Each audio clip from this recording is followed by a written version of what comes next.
Okay, so with all Star Wars ruling everything right now, the box office, and I mean, you can't go anywhere without seeing something Star Wars, whether it be chewing gum or cereal or even macaroni and cheese, which, whatever.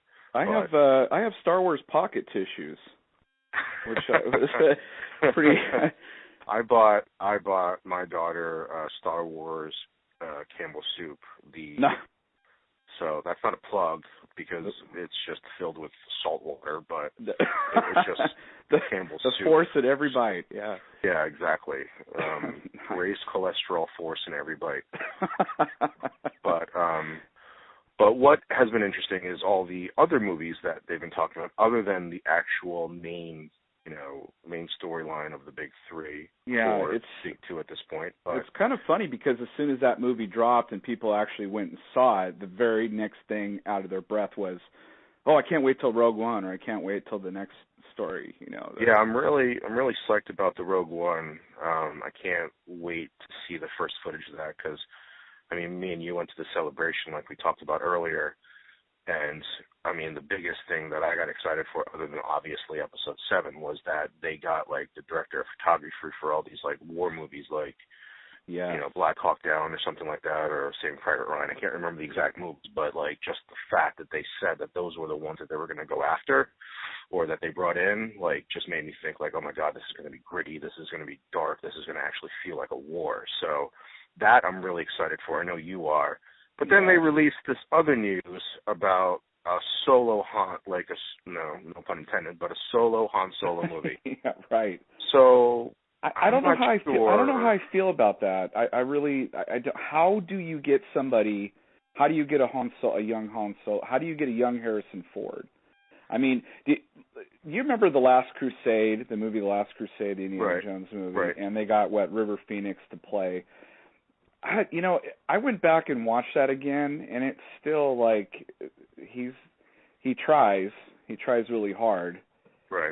To be like Harrison Ford, even down to the the chin being cut and the scar, right? And the type of when he yells and stuff, he does that weird yell when he's hurt or scared or something like that. But other than that, like I just couldn't see it. So this is a tall order.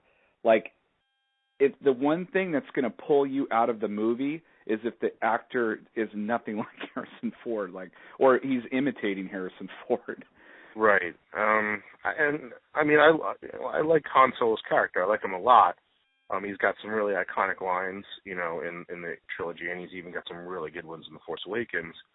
But to me, like, what are they going to talk about? Like him smuggling shit and him, getting on some kind of like smuggling adventure. To me, that doesn't really interest me. And I'm also wondering now that I've seen The Force Awakens, and again, spoilers, so don't listen to this if you've never seen The Force Awakens, because why would you skip the first two parts and go to number 3? But but I wonder if they decided to do a Han Solo movie because they killed off Han Solo in The Force Awakens, and they're like, well, now I get no more Han Solo.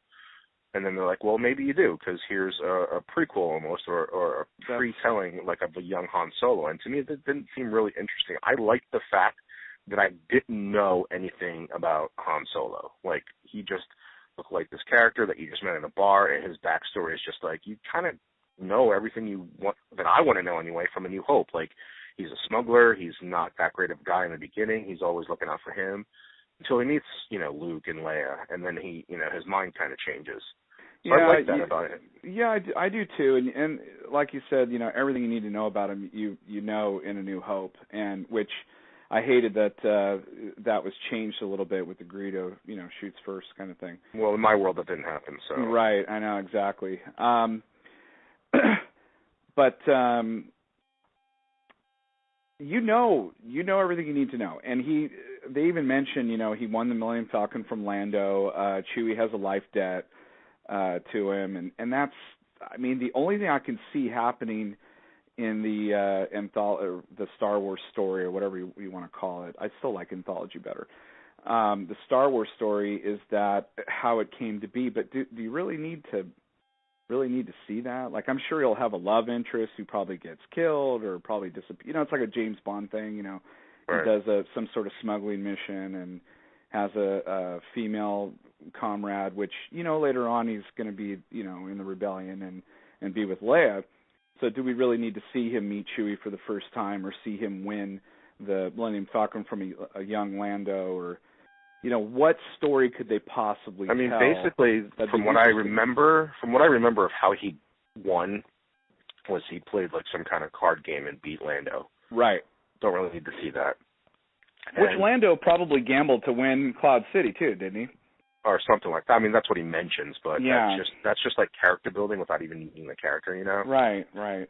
So, like, I don't understand where I would want to see in that, because here's my problem with just thinking about it now, is that if you show a Han Solo movie and he's going to smuggle something and then he turns and helps somebody out, to me that takes away the character that you meet in A New Hope, because I always took it as Han always looked out for him and Chewie, and that's it, and that's all they ever needed or wanted. Mm-hmm. And then all of a sudden they turn around for a greater cause. Now, if you go out and do a Han movie where you show all this stuff and he gets into like a smuggling adventure, some kind of adventure where he helps somebody else out, like that kind of takes away that like the character was always like that, and that wasn't a big deal for him to turn around and help Luke at the very end of the movie. Yeah, I agree. So it's not a big stretch. It wouldn't be a big stretch, and it would kind of ruin that part of the character for me.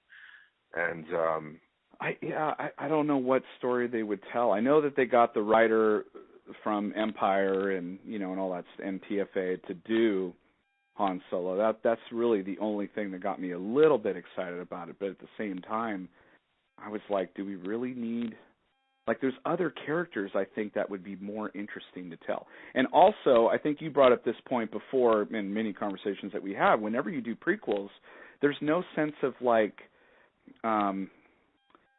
you know that they're going to survive at the end. Right. You know, obviously we know Han dies now, but I mean in the past it's like there's no like it's not really thrilling or really exciting in any kind of way. You're just well, I think the biggest part about the Han Solo movie is that as of right now, unless I see, you know, whenever I see a trailer for it, that'll blow me away. But as of right now, I can't really think of a story that I would want to see more than, say, you know, Rogue One, where they show something they've never shown before. You know, they show the war of Star Wars. You know, they show the people on the ground type thing. Yes, and that's the story. I've always wanted to know how they got the plans to the Death Star. I did want to know that, because obviously all those people probably were you know, sacrificed their lives to get this thing. But, like, right. I wanted to know how they got it. They just said, oh, we have it, you know, and off they go. That's how the story begins. Yeah. That would be cool. I mean, obviously... And then what we want to see, and here's the thing, like, Han basically, when you meet him in A New Hope, you kind of just understand that he's just been doing a lot of bad shit for a long time, you know, smuggling and swindling a lot of people. Mm-hmm. Okay. So if that's the case, and Han's big turnaround to being a complete human being, basically, is to go turn around and help the rebellion, do you really want to see a 2-hour Han movie where he's just being a dick? Yeah. You know, like, you can't Some people might. I don't know. Yeah, I mean, it's not going to be Harrison Ford. It's going to be somebody else. Right. So that leads us into the movie that got us all in, like, for me, and I think you too, got us really excited when somebody released some fanboy or somebody released a fake image of a Star Wars anthology. At that point, that's what it was called. Right. And it was titled Obi-Wan. And I flipped shit because I was like, oh my God, I would love it because Ewan McGregor is still alive and he basically spends 20 years doing, I don't know what the fuck he's doing, because I didn't read any of the books that might have come out during that time frame for him. Like, I don't know if anything was ever told about him during that time frame, but yeah, I was freaking, I would love to have Ewan McGregor have another shot at the Obi-Wan character with a better story and a better director, because that fucking guy can act, and his talents were completely wasted in the prequels. And I hope and pray that got them thinking about an Obi-Wan movie, because unlike Han Solo, you don't really get a story arc in the prequels for Obi-Wan. There's no story arc even in the original trilogy. There's no story arc for Obi-Wan. No, there's none. There's none. In the prequels, he's just background fodder, and I think even he, like I said before, doesn't really like the prequels either. I think. Well, nobody really does. Probably. Well, I know, but like, imagine being a really good actor and being in a shitty movie. That's got to suck. You know what I mean? Especially like, a name that big.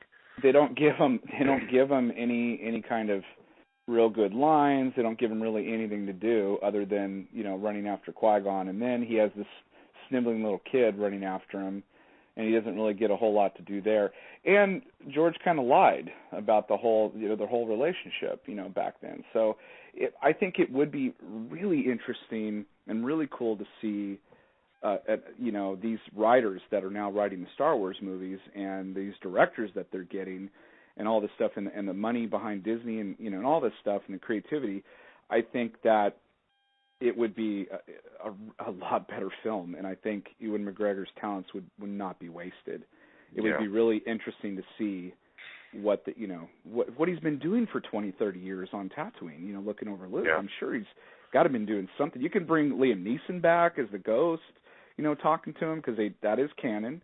Right. You can, I mean, there's a number of things you can do.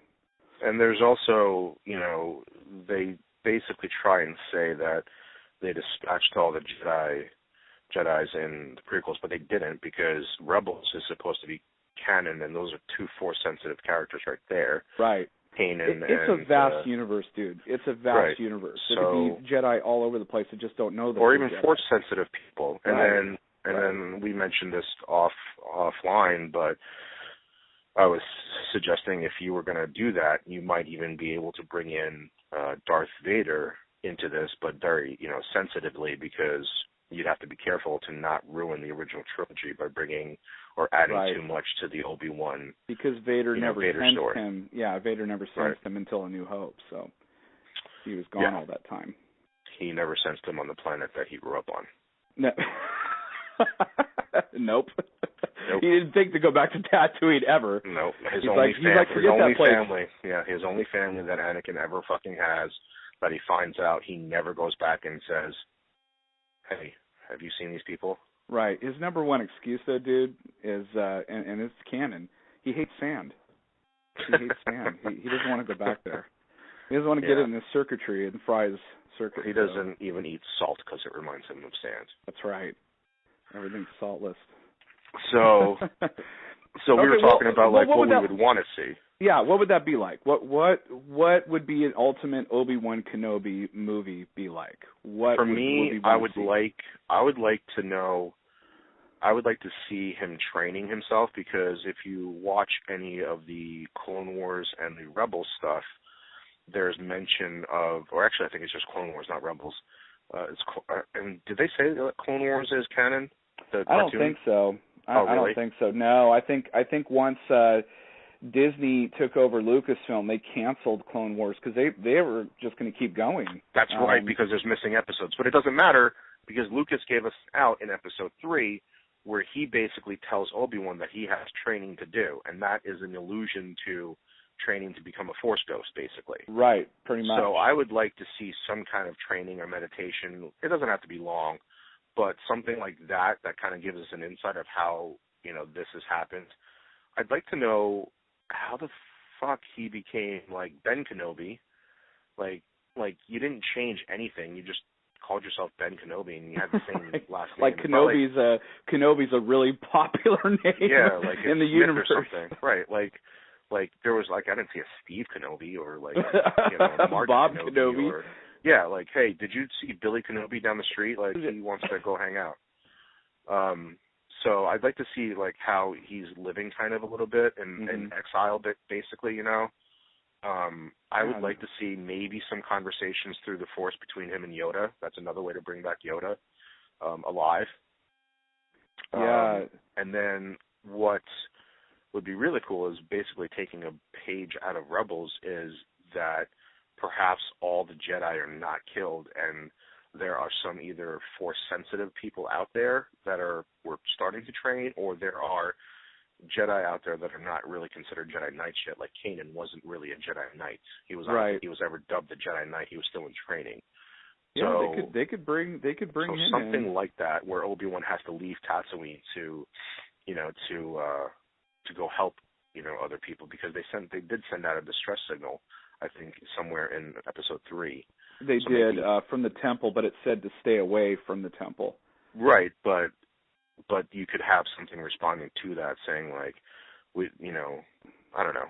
They can make something up, but basically what it would be like Obi-Wan trying to help, Force sensitive or Jedi in training. Here's the thing. I mean, I don't know if I speak for everybody, but we never got to see Vader run around and slay all the Jedi. I would fucking love to see that. I would love to see that. I would love to see him in his prime. That was actually supposed to happen in episode 3. Yeah. I know I told you this before, but maybe not everybody went to Celebration 3. But in Celebration 3, they actually talk about Nick Gillard, who was the stunt coordinator or the fight coordinator, said that, there's a sequence where you see Anakin basically slaughtering most of the Jedi in the temple, and he actually kills Nick Gillard, who's a Jedi master in that sequence. And there's a sequence in there that they filmed, but we've never seen any footage of it. But they did train for it. They did, make the coordination for it. They practiced it, whatever, and they filmed it, but they never released it. I've never seen footage of it, and I've never even heard it mentioned again. Yeah, that's a real bummer. I would have loved to have seen that. But see, I think because it would have drawn attention away from the Obi-Wan Anakin fight, which, oh my gosh, we can go the rounds about that, because like Obi-Wan gets punked, twice by Count Dooku, but then who's way powerful, and then he goes up against Anakin.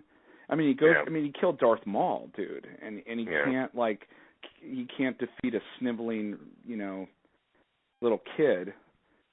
I don't know. It's just kind of really off balance, but I would love to see Vader in his suit fighting in his prime. We never got to see that ever. Except for in the game Force Unleashed, right? Is it Force Unleashed? You see a little bit there. Yeah. That's a video game. Yeah, still. But it would be really interesting to see that. And Obi-Wan, again, poor Obi-Wan is like the big failure. He's like just keeps trying to get things going, and then things don't go his way, and that could be another thing where he tries to. Well, there's a lot of time in there, and you don't have to tell the full story in one, or you can tell a continuing story, because again, he drops off Luke. He drops off Luke, and I'm guessing he's like, I don't know, 18, 20 years by the time he meets him again later on. So there's a lot of things that you could. And right now he's the perfect age. He's a little bit older right now. Yeah, you could actually cut right into where he, where he basically is got a bigger beard. He's a little bit more gray. Not old, not too old, but maybe, in late 30s, early 40s. Like Luke is probably, 7 or 8 right about now, or 10? Yeah. I don't know, something. So he could totally, they could pull off a really cool movie, I think, with him. Yeah, they would just have to be really sensitive to not mess with the original trilogy.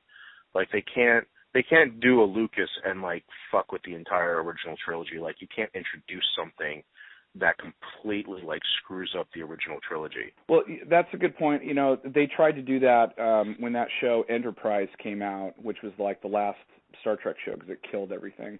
They did that prequel, and, like, every episode they tried to, like, bring in, Klingons and all this other stuff that they didn't meet until Kirk was captain, or like, way even farther. Like, they had the Borg episode, which I was like, what? How are you going to bring the Borg in? They don't show up until TNG. No, that's like Smallville. They just did all this weird, like, stuff, but they did it in a way that didn't interfere with the timeline, like, oh, okay, they still don't get met until way later. Or they did a time travel thing. In that case, that's not like Smallville. Yeah, but they did the Borg was a whole time travel thing. Like the Enterprise comes across the Borg because they had traveled back in time, and they were stuck on a planet, and that's how they introduced them. But I was like, I don't like that. I want you to tell new stories, Obviously, Obi-Wan can't meet Vader, or Vader can't sense him, or stuff like that. They would have to stay away from that. He has to be in the shadows or run around. Whatever. If they decided to do that, like they would have to be really sensitive to where there would be no winner in the fight. There would not be a winner in the fight. They would because when Obi-Wan meets him again, or meets him in A New Hope, Vader is the more powerful one. And yeah, it's when I was about the learner, now I am. Yeah. Or I was once the learner, now I'm the master. But he also says to like Tarkin, he's like, or he says to himself, I haven't felt this presence since, and then he doesn't finish and he just walks off. So it could have been 10 years prior. You could have. Yeah, exactly. So that line, leads it to whatever. And their interaction in A New Hope leaves the door open for, one or two interactions at least before they meet each other again in A New Hope, because he never finishes that line. I haven't felt his presence since. Yeah, because now you assume it's episode 3. They could fight. They could fight, and maybe Vader bests him and thinks he's dead. I don't know. Like he could fall down a hole or something. No, I would think it would need to be even.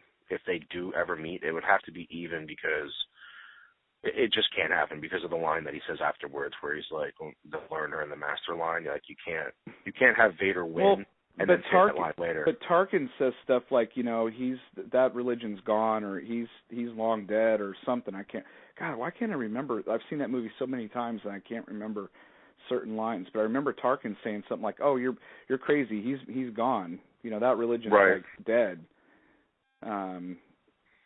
But they could make that could make for a good ending for an Obi-Wan movie, where something blows up and he makes it seem like he actually did die in the explosion or something like that. Yeah. Where, I don't know. But, I mean, yeah, there's a lot of things that whoever, if they ever do decide to do this movie and they decide to bring Vader in, they need to be really careful with how their interactions go, if they even interact, because, again, you can't ruin the original trilogy by introducing something in those movies, but I would still love to see Ewan McGregor in a good Star Wars movie. Yes, I know, me too. I think they owe him. I really think they owe him. I mean, I remember I was listening to somebody or read something where they were like, "Can we just do the prequels over again?" Oh yeah, I saw that too. I was like, this would be a good time to redo the prequels. I was like, yes, if they keep making Transformers movies, they can fucking remake the prequels. Yeah. They could. Hey, they did 2 different Clone Wars cartoons. I mean, they did, the guy that did Samurai Jack did first batch, and then they completely negated those and redid the Clone Wars from scratch with Dave Filoni. I wonder if there's something in the contract where they can't do it. Like Lucas is like, yeah, you can't redo the prequels. You can't rehash them. I bet you he is so still full of himself that he put something in the contract where it would not surprise me where they can't touch the prequels. That would not surprise me at all. It wouldn't surprise me either, and I think JJ, it seems like he knows that the prequels are canon, and he tried to honor that by doing certain things. Like he had Ewan McGregor come in and do a line. He had Frank Oz come in and do a line, and he had. But Frank Oz was both. Well, yeah, that's true. Original. And then he did have. He only had one throwaway line. That was not a throwaway line, but he only had one line, which we talked about before about the clones, and that was it. That was the only mention for the prequels. They you saw the concept artwork between on Anakin. Let's talk about that for a second. They had concept artwork about Anakin being even as a ghost, trying to figure out if he's light or dark, which that was kind of interesting, but that would have brought up a lot more questions. When you die, he came to the light before he died, but then they're saying well, even as a Force ghost, he goes back and forth between good and bad.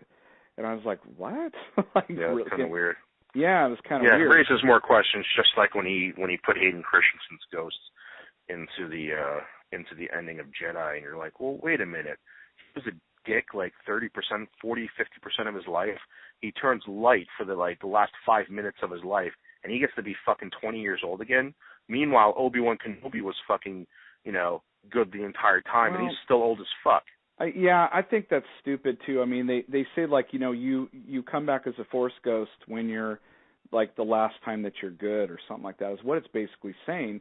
So basically you could be good for 10 years of your life and then be a fucking dick for the rest of your life, and then when you die you can just come back as your young self again, going like, hey, yay. You know, meanwhile Obi-Wan is like, you know, crippled and walking around as an old man, old Force ghost. Yeah, that I can think of, again, it comes to, well, if we do episodes 7, 8, and 9, we can have Hayden Christensen's alive, so we can have him, you know, do some cameos and stuff, because Sebastian Shaw is long gone. So that's the only thing I can think of. Like, I always think that these people mostly think about marketing and merchandise. So it's like we need to do stuff where we can, you know, easily bring people back or do this or that. Because like, I think they need to stay away from. I think they need to stay away from Hayden Christensen, just mainly because like it was just really bad, and he's never been good in a lot of the things he's ever been in. Ewan McGregor is a little bit different, where that guy knows how to act, and you know it's the same thing with like Liam Neeson. Like that guy knows how to act. Like you don't look at Hayden Christensen and go, well, it was just a bad script and it was a bad, you know, director. Yes, you know it was, but at the same time, he's never really done anything that you were like, okay, this guy can really act. It's a double-edged sword. He was good in his life as a House, and I think Shattered, but there's a lot of stuff that he's been in where I didn't really care for him. But it's a double-edged sword. I mean, you do need to have a good director that can pull, you know, your acting abilities out. You know, I think he was hired mostly for his height and for the look more than anything else. You know, I think they probably could have looked around a little bit more and found somebody more, you know, suitable. And there's a lot of people on this planet, you know. I can't believe the biggest casting call ever is for Han Solo. Did you hear it was like 2,500 candidates or something like that? Something crazy. Yeah, I know. I mean, I don't really care about that. I'd like to know what kind of story they're going to tell more than anything. Well, yeah. That's true, but like, I don't know. Whoever they hire is going to be scrutinized like a son of a bitch. You know. It's not easy shoes to fill at all. Well, you know, here's the thing. Like, you know, when they were rebooting Star Trek, I was very leery. I was like, oh man, how do you replace Captain Kirk? How do you replace Leonard Nimoy? You know, of all things. And I don't know. Like going in and watching the movie, the story was so good, I didn't care anymore. I really didn't care that the guy didn't act like Kirk, you know, with the pauses and all that shit. I liked his Captain Kirk, and I loved Zachary Quinto. He was fantastic. He was very good as Spock, though. He was really good. He was being Leonard Nimoy without being Leonard Nimoy, which was the best compliment you could give. And then the guy they got for McCoy was really good too. And of course, like Bones, and then obviously Simon Pegg for Scotty. Yeah, so the cast was really well done. But all of those guys can act. And that's, like, if you're going to reboot something, you got to make sure that you might not want to get somebody who mimics the other person, but you better make sure that they can act. And that's a good cast. And, you know, and that's why I think it gets me so excited for a possibility of an Obi-Wan movie, because Ewan McGregor can act. And as much as I hated, you know, the prequels, and as much as the turn to the dark side sucked, and as much as the choreographed fight scene at the end it felt really short to me. Yeah.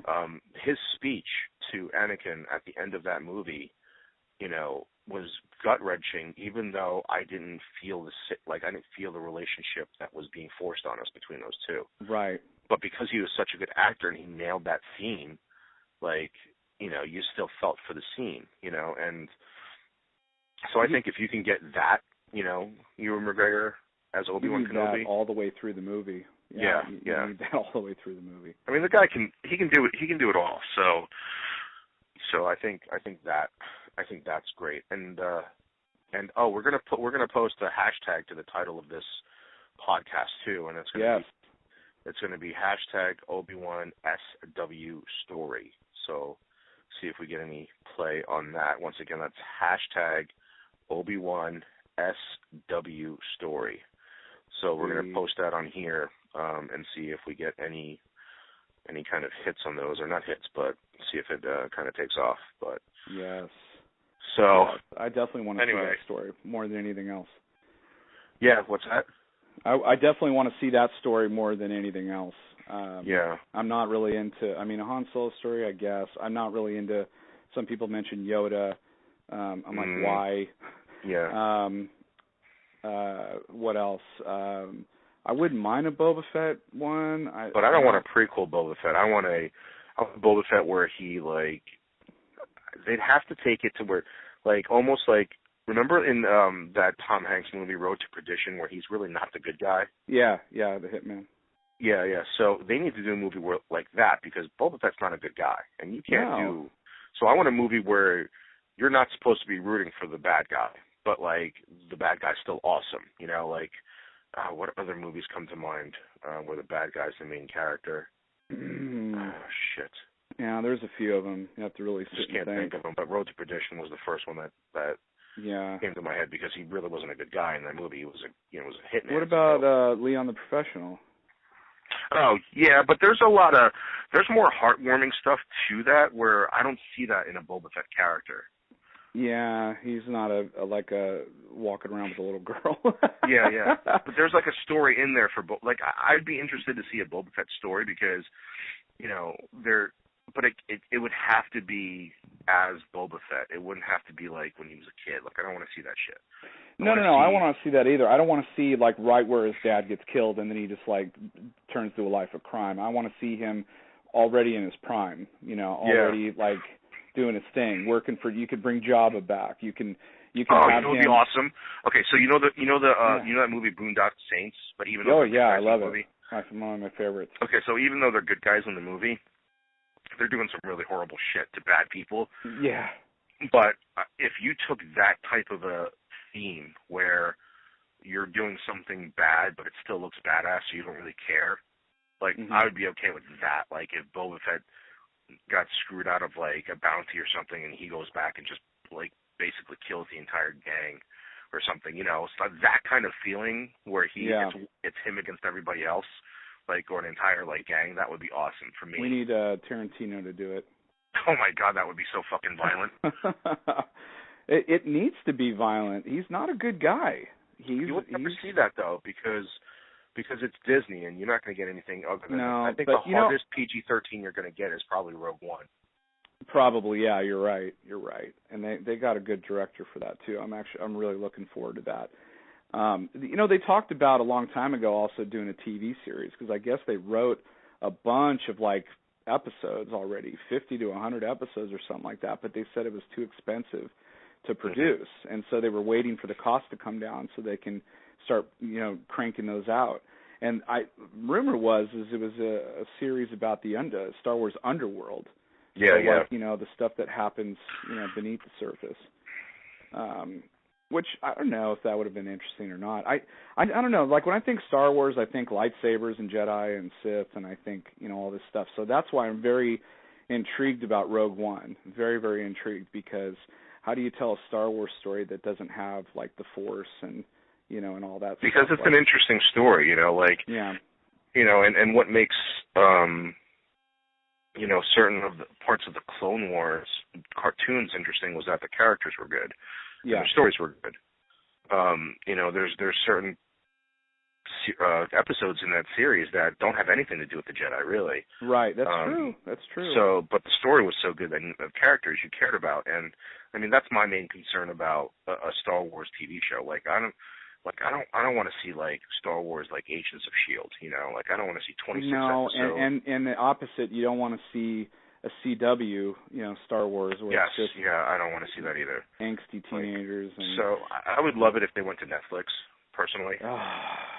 They signed a deal. Disney has a deal with Netflix, man. They have a deal, and you could do an R-rated Boba Fett. You could do, Yes, yeah. Because quite frankly, like Daredevil, I mean, it never goes over the top as far as like nudity and stuff like that. There's a lot of blood in there, though. But there's a lot of there's a lot of people getting beat up, and I'm okay with that kind of R. You don't need nudity and swearing in a Star Wars series, but you need like action and grit and some really cool shit happening. Netflix would be the bomb, man. That would be the best place to put a Star Wars. I mean, they already have like a relationship with them with the Marvel, Marvel stuff. So like, if you want to go gritty and you want to go like Boba Fett or you want to go underground Star Wars, like put it on Netflix and just be precise. Because the biggest problem with like, the Agents of S.H.I.E.L.D. is that it's like 26 episodes and it feels like 20 of them are fillers. Yeah, I think that show would be really awesome if it was like 12 or 13 episodes a season. I think it'd be a lot. I'm starting to really like that format for a lot of different shows. Especially, man, you got to watch it. Ash versus Evil Dead. We got to talk about that.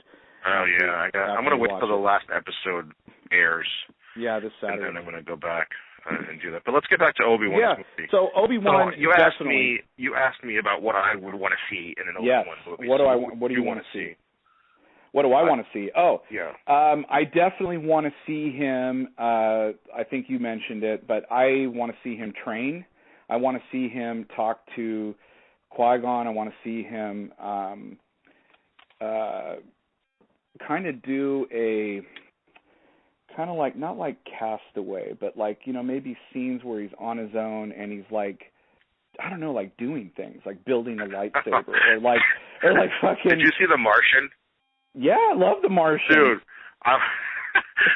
when you said Castaway, the first thing I thought of was that scene in The Martian where he like finally like fixes himself and chugs that grape juice, and he's like, "Fuck you, Mars." How fucking funny would that? I just picture Obi-Wan just sitting there like fucking getting sand out of everything, and he just fucking sits there with his lightsaber, and he's like, "Fuck you, Tatooine." I want him to make like a fake Vader out of rocks, and he just like hits it.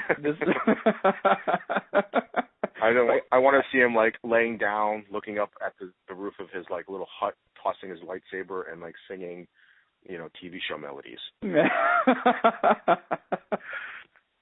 Yeah, I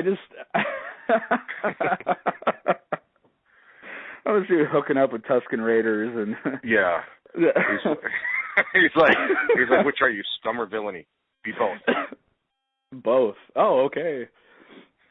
So, I want to segue because this has to do with Kenobi. One of the biggest rumors out there right now, or speculation, is about where Rey comes from. So it's I saw that. Yeah, kind of a, I hope it's not true. I hope it's not true either, but dang, that guy made a pretty good case. But it still doesn't really hold, complete amount of water. But because in the original trilogy, I felt like Obi-Wan was like, the true Last Jedi, like a true. Yeah, Jedi. like the true, like he followed the order. He did what he was supposed to do, and for him to actually like get it on with somebody and have a kid, like we kind of ruined the whole Jedi Master Obi-Wan Kenobi thing for me. Yeah, but he could be like, George Costanza. He's like not truly the master of his domain. I don't know. It would take a really hot alien to like sway Obi-Wan. Like, what if Obi-Wan's like, "Fuck, dude, I'm the last one who gives a shit anymore," and just like totally bones it out for the next few years? Well, in the Clone Wars, he has a certain love for that princess. Remember? Oh yeah, that's right. But that's not canon. But that's not canon. But there was like but they never go past that in the Clone Wars. No. And just the idea that Obi-Wan has a certain affection for somebody, but that's a lot of that character took like almost a season or two to build their relationship to where you actually believed that Obi-Wan had that kind of love for somebody, like for a female, like because Obi-Wan never, and before then Obi-Wan never. There's no talk about a Jedi doing anything with a woman. So, but it's not out of the realm of possibility. It just feels like a, kind of far fetched or something, or kind of like they're really trying to like make this crazy twist kind of thing. You mean who posted the with Rey? Yeah. So basically, the rumor or the speculation was that Rey is Obi-Wan's kid or grandkid. So like Obi-Wan impregnated somebody way back when, and then that person had another kid, and that ended up being Rey. And the only one that really knows about it would be Luke, because Luke talks to Obi-Wan, and Obi-Wan's, by the way, I think I have I had a kid. I feel it in the Force or whatever, because maybe he didn't know. I don't know. Like, I feel it, and so Luke takes it upon himself to find Rey and like drop her off on a shitty planet like he was dropped off. He's like, "Fuck you, Obi-Wan, you did this to me, I'm going to do it to you." But it just, I don't know, the more I think about it, the more far-fetched it seems even more now. So I think the biggest problem with that for me, and I don't know if you agree or not, but the biggest problem with that for me is that it takes away from the original trilogy Obi-Wan, the feeling that I had for that character. It does. That's because the biggest to me, thing. it's almost it's not as bad. It's not nowhere near as bad, but it's on the same realm of Han shooting first. Right. It takes away that feeling of what the character was intended to be. Yeah. He's intended to be this like all-knowing, all-powerful last Jedi master, and for him to go against his code the teachings and the Jedi code just because he's alone, like, to me that takes away from who he was, because it's more character building if he stayed a hermit and did nothing like that and stayed true to the code, even though he was stuck on this desert planet. To me, it reinforces the character if he didn't do anything, which in this case, if he did do something, for me, it would take away from the character just based on rumor alone. Yeah. I don't think that's going to be true. I totally agree. Thinking that it's going to be Luke's daughter is probably going to be true, but who knows? Well, from a story point of view, I almost think like it's better if she's nobody's daughter. She's just force sensitive. Like, why can't they just do that? And that she was just dropped off to a planet by some random person or some people we don't know. Well, I don't know. Like, she says, I'm waiting for my family. It could have been somebody on the run. It could be, who knows? I just think it's just, again, Leia would have known about a kid that Luke had. Somebody would have known something. It's like, how do you keep something like that a secret for a really long time? Luke was gone for a really long time. I don't know how long, but he was gone for a really long time. So there's no telling, like, what could have happened up until that point. Like, he could have had a child or something, and maybe Kylo Ren does know about it, which is why he seemed so sensitive to the fact, like, after that one First Order officer told him about a girl with a staff or something like that. And of course, like, he pulls that guy in by the neck using the Force. So, like, he seems really sensitive to this female that all of a sudden is part of the story. So, and here's the other thing about storytelling too: if Rey is the daughter of some people we don't know who the hell they are, like, I mean, some random people, because, like, now you'd have to spend some kind of time frame explaining and actually giving a shit of why Rey was dropped off on the planet. If it's part of, like, the main characters or part of somebody that even if it is Obi-Wan, you could explain it away in maybe a paragraph or two and some cutscenes. But if you don't know who the people are, like, it's going to be hard for you to explain, like, well, who the fuck are these people? Like, even if it's Obi-Wan, let's say our biggest fear about that rumor is true, right? And it's Obi-Wan's kid. You kind of know that he was stuck on Tatooine, right? And you can cut the scenes. You could have a cutscene or something and explain away what happened, because you know who Obi-Wan is, you know what he went through, and you know that he was in isolation for 20-something years. So you have a background story for Obi-Wan. If you do something for Rey that has to nobody, like, no character has ever been introduced or Rey's parents, you have to tell all that shit to even give a crap. That's true. But, Luke could have known her family. He could have said to them, get her the fuck out of here. Like, there's this crazy guy going around killing Jedi again. Get her out of here. Yeah, but then there's that. But then why? Why out of everybody does Rey? Why does the lightsaber call out to Rey? It can't be because she's on the light side. There has to be some kind of, either she was connected to the Jedi Academy Luke was trying to build, or she's connected to Luke. Like, it's one or the other. Yeah. Yeah. But even so, right, like, why would that lightsaber call out to Rey, even if she was part of the new Jedi Academy? It would only call out to her if she has some kind of, like, relationship either with Luke or with Vader, or I guess so, because the cave does call out to Luke, and it had Vader in it and all that stuff. But then again, that cave didn't. I mean, it's not like Vader went to that cave before. It was just Force sensitive cave. Right. You know, like someone explained to me, I think a long time ago, the cave at Dagobah, a Sith Lord died there or something like that. So the dark side, the presence is crazy strong there, and so like the Force just kind of like calls out to Luke, and he goes in there and that sees his possible future. I thought I saw something where Dagobah is like, I think I heard about that, but that Dagobah is very heavy on the dark side, so that it would mask Yoda's presence there. Oh, that's actually a better explanation. I like that better.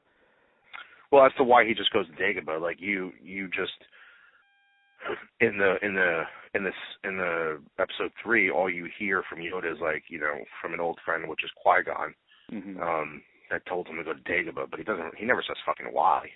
Right. It was just like a toss away storyline, like, hey, let me just fix all this shit in 10 minutes.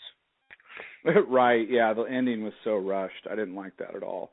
And they took out a really cool scene of Yoda, shipping off to Dagobah too. They completely took that out. And his reasoning was, it took away from the story. I'm like, it was 20 seconds. Like, it's not, it didn't, no.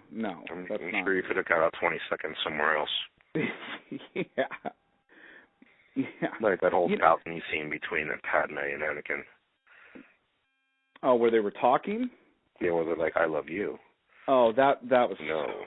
Oh, that was I love you so much. The best scene between the two of them was the scene where they didn't talk. They just were just kind of like they were across the city, staring into the city or staring at each other from really far away. I really like that scene. It was quiet, and they're just kind of sitting there, and then he decides he's going to go and stop them from killing Palpatine. It was kind of a neat scene, but. Yeah, that was a good scene, and that's really sad that their best scene together was that they're not even in the same room together. They're not even in the same room. They're not talking to each other. Exactly. Yeah. That's just pretty typical. Pretty typical. The best scene that they had was when they were not acting. Yeah. Actually, that scene they recorded them just waiting to be in another scene. They were just sitting there waiting. It's like, I want you to think of this math problem really hard. Yeah. And go. Yeah.